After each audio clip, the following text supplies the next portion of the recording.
Siwezi kukusahau baba yangu kipenzi, umetuacha majonzi, akuhifadhi Mwenyezi. Baba yangu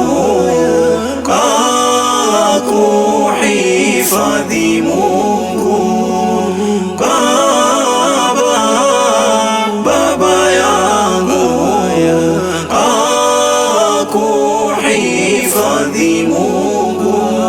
Miaka mingi uliugua, ndugu wake shuhudia, wanaondo tulokuwa, tupo nawe kila saa. Twamshukuru Mola Jalia kwa faradhi alotuletea, dua njema tunakuombea, akuhifadhi Mola Jalia.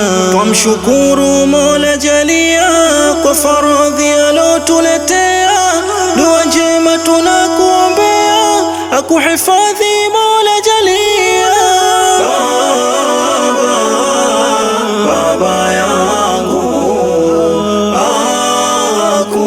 akuhifadhi Mungu. Baba yangu akuhifadhi Mungu. Umenifunza yaliyo mazuri, ukanikana nisiwe jeuri, ukanifunza na kuswali, swala 5 ziwe kamili. Baba yangu minakuombea, dua njema kwa Mola Jalia, akupe kauli iliyo sawia, kwenye pepo yake